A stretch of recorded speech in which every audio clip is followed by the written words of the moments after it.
Hello dears, a very good morning to all. So we are discussing about the chemical change. More examples for chemical change. In the last class, we just studied two examples, two very important examples for this chemical change. What are they? One is the burning of magnesium ribbon and other one is the action between the copper and iron. Okay. Then another example, that's new textbook, there is a rusting of iron that we discussed in the beginning of the chapter. What is this rusting of iron? ഇരുമ്പ് തുരുമ്പ് പിടിക്കൽ. That is a process called the rusting of iron. So what is the reason behind this rusting, So rusting is usually taking place when these iron particles come in close contact with the atmospheric air. If we are keeping this iron particles outside without painting properly, what will happen?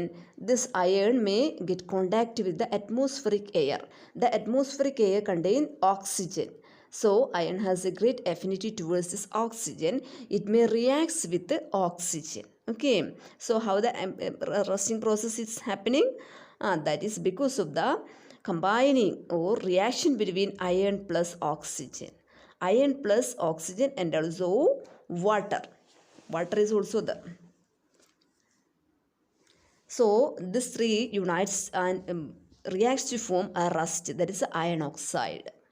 The process of rusting can be represented by this equation. What is this? Iron, the chemical formula of iron, that is Fe, plus oxygen, O2, plus water. Water content is also there in the atmosphere. That is H2O, give rise to rust. Rust is known as the iron oxide. Chemical name iron oxide, Fe2O3. So do you know how can we prevent this rusting process? First, one way, easy way or simple way to prevent rusting is the regular painting. So we have to paint the iron surfaces if we are keeping it outside. It may prevent the close contact between the iron surface with the atmospheric air. And also another process is the galvanization. Galvanization is the applying of a coat of zinc, a metal, zinc or chromium over the iron article. This process of depositing zinc on iron is called galvanization. So the iron pipes and others that we are using to lift water and other purposes, that is usually galvanized. Like the ships and others, when the ship sailing in water, all the metal parts of the ship that is in close contact with water, it is regularly painting, and also salty water is that. Salty water promotes the this rusting process fastly. In salty water, the rusting process will be so fast. So in order to avoid that, regular painting and galvanization, everything is there, even though what is happening, rusting process is happening, until government is suffering from a lot of monetary loss because of this rusting. Rusting means simply wasting this iron. Okay. Another topic that we have to study is that is crystallization. Crystallization is an example of physical change, not a chemical change. Okay. So we know that salt water, from the salt water, salt is preparing. That is by the process called crystallization. Like that we studied about we have familiar with the copper sulfate solution. How we prepare the copper sulfate solution? By dissolving copper sulfate powder in water. Okay, so in opposite way also we can make copper from the copper sulfate solution. We can make this copper sulfate crystal.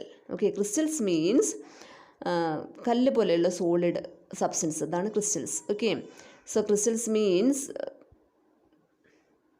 the very fine solid state or the original or natural state of this matter. So we can see one example that is given there in the textbook. That is also the formation of copper sulfate crystals. So first of all, we have to take water in a vessel or a beaker and add a little dilute sulfuric acid in it. Okay, then allow the water to boil. At the time of boiling, we have to add a copper sulfate powder slowly and stir it very well. Stir it very well continuously. That means when we are adding this powder, we have to stir it very well. Powder add ചെയ്യുന്നതിൻ്റെ ഒപ്പം തന്നെ നമ്മൾ എന്ത് ചെയ്തുകൊണ്ടിരിക്കണം, ഇളക്കിക്കൊണ്ടിരിക്കണം. Okay, Then wait for the complete dissolving of the powder. After dissolving completely, we have to filter it, allow the solution to cool. Without disturbing, we have to allow the solution to cool. When we are looking after some time, we can see the very pure blue colored crystal of copper sulfate. Okay, in this way we can make the crystals from its solution. From we can make the crystals. This is what is called crystallization. Okay, so that's all about our chapter physical and chemical changes. Okay.